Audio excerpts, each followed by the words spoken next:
Hello everybody! In today's video I'd love to show you how to make stuffed baked apples. It is a recipe that is extremely simple and you grab with whatever you have in the kitchen. I want to give you a couple of versions so you're not like stuck with one recipe only to go. And I just want to also share with you like the significance of this recipe to my own life.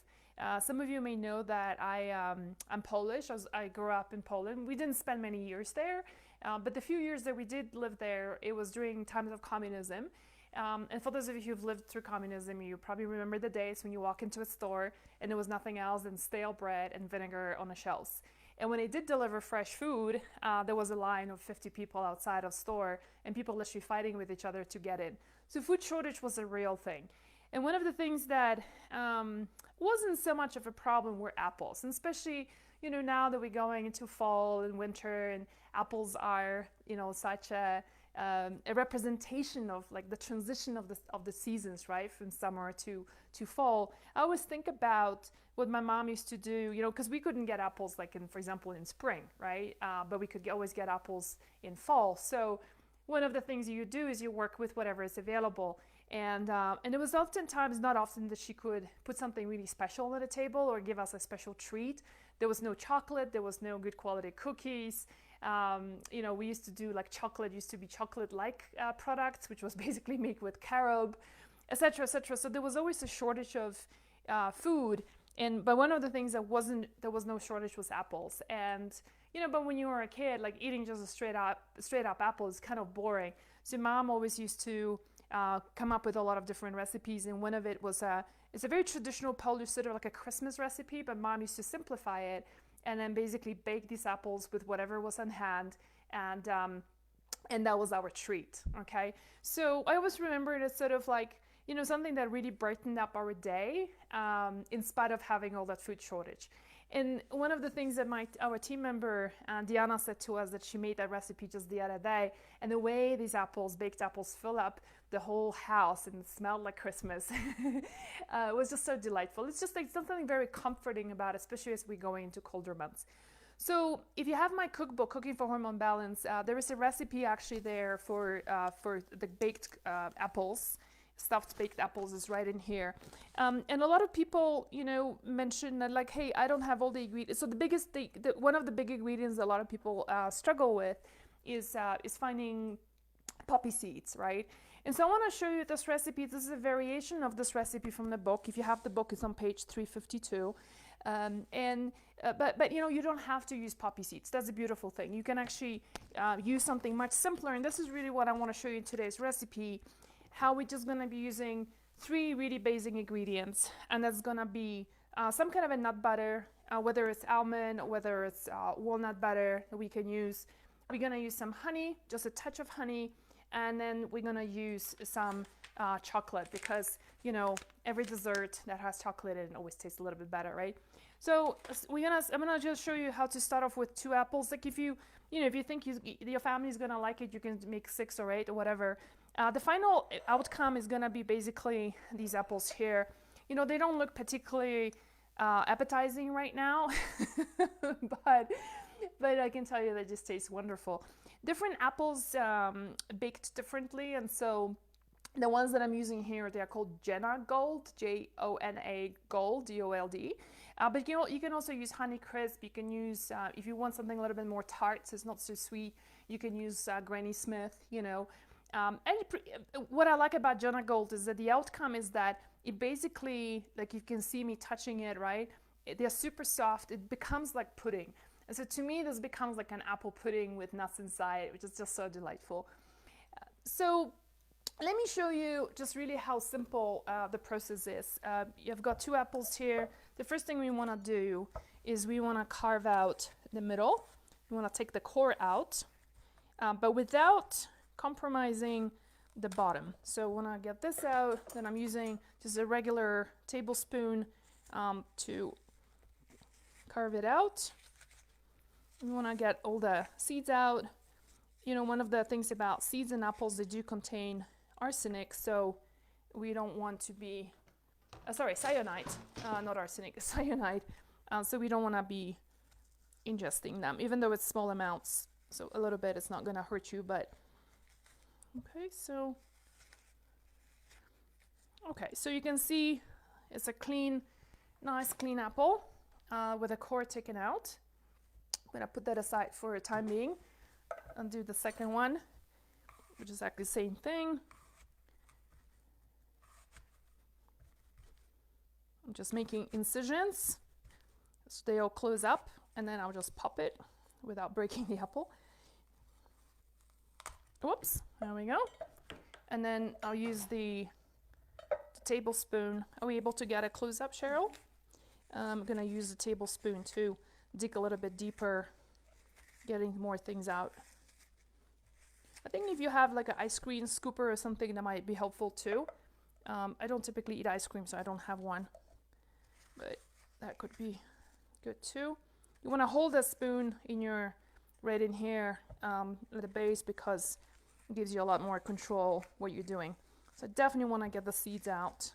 Okay, so that's that. I'm gonna try to, I was just mentioning in my previous video that I just watched the Japanese show, and one of the ways that the chef is judged on is how clean his station or her station is, and I'm not very good with that stuff, so I'm trying to be better.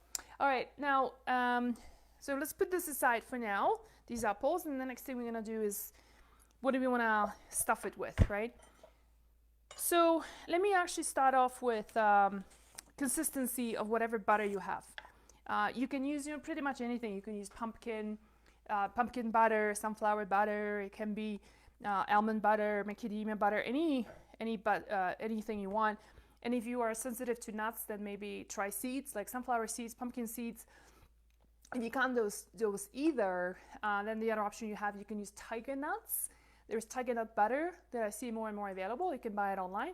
That's a nut-free, seed-free, really great tuber actually. That's a great substitute for nuts. So I'm just gonna talk a little bit about it. So when you have something like almond butter, it tends to be quite dense. So you want to dilute it a little bit so that the consistency is a bit softer. So when you dig into your apple, it's not going to be too overly dry. And so if your batter is kind of dense like that, you might want to be adding a little bit of either olive oil or honey. Like I have this local honey right here in order to dilute it a little bit. You don't want to be using any added sugar, because mind you, these apples are pretty sweet. We've modified apples so much so that apparently people say that from 20 years ago to now, apples are a lot more sweeter than they used to be 20 years ago, because we modified them so much, even the organic ones. So just for the heck of it, what I'm gonna do is I want to show you the difference in consistency with the walnut butter. So the walnut butter is slightly softer, so that's what I'm gonna use for this particular recipe. And how much is to put in is basically, it depends on how many apples you're baking, right? And this is really not a recipe you can screw up, So just kind of eyeball it and say, all right, well, I think, this amount will do for my apples. Now, the other thing we're gonna add is chocolate. Now, the way I like to add chocolate is in small chunks, as small as possible. And also, let me just mention, I'm using chocolate XOXO. Cheryl, is that a Boulder-based company? It might be. I think so, yeah. So I get it from Whole Foods. I love the dark chocolate just because it's got less sugar in it, it's got more cacao, it's less processed. And so that's my favorite. It's like the dark, they call it extreme dark chocolate. But you can use, any other chocolate you like, as long as it's nice quality. So what I'm gonna do is, I'm gonna probably use this amount. And what we're gonna then do is just basically, can we see things well, Cheryl? Am I blocking anything? No? Is basically what we're gonna do is you're gonna be chopping it to really kind of, so it's like this shavings of chocolate. That's what we want. The beautiful thing about that is that when we bake it, it's gonna, and I'll show you the final product, it's gonna basically melt beautifully and kind of integrate with the nut butter that you're using. Okay, so we've got, I think that's enough for me. So you can use a little bit of your intuition and instinct of how much chocolate you want to use in this pursuit. So let's mix this up together and just see the consistency. As you can see, this is still quite thick, right? So a couple of options. One is you could use a bit of olive oil to give it a little bit lighter consistency. But what I'm going to do is I'm going to use just a touch of honey. And the honey that I'm going to be using is infused with grandelia. There's something in herb I've been talking about before. And just before this video, I did another video on infusing your honey with herbs. And this is an example of how you can use herbs in your honey and in your desserts. Now, a lot of people will say, oh my gosh, she's baking with honey. What a terrible thing to do. She's killing all the enzymes, etc. To kill the enzymes, it's not the end of honey. There is a lot more medicinal value in honey apart from the enzymes. And in this case, I'm not using the honey for enzymes. I'm using it for the medicinal benefits. If I can open this. Oh, dear Lord. I need to buy this. One of the things about honey is that you don't want to be using these kind of lids. Yeah, okay, there we go. So this is, when you have an herbal honey, it's just a really wonderful way to add in. This is quite liquid honey just because it is infused with a lot of great medicinal benefits of grandelia. So let's just mix this up a little bit and see whether now the consistency changes and it's a little bit lighter. As you can see, I could now easily mix it. So this is exactly what we want. Okay, so the next step is really simple. You would then put the filling into your apples. So as you can see, you don't need poppy seeds for this, at all. You can, and if you don't have like available pumpkin butter, for example, you can just make your own. Put pumpkin seeds in your grinder, like a spice grinder, coffee grinder, and basically maybe add a little bit of oil to get it started, and that's gonna be it. So the way I like to bake these apples, because as they bake, they start kind of losing their form, and they can then fall, and there's also going to be a lot of sugar coming out of them because they're so sweet. So one thing you can do is put them in your muffin pan. That's what I like to do. Put them right in here, right? And then you're going to be preheating your oven to 375. I'm on a high elevation, so I do 400. And then basically baking it for 25 minutes.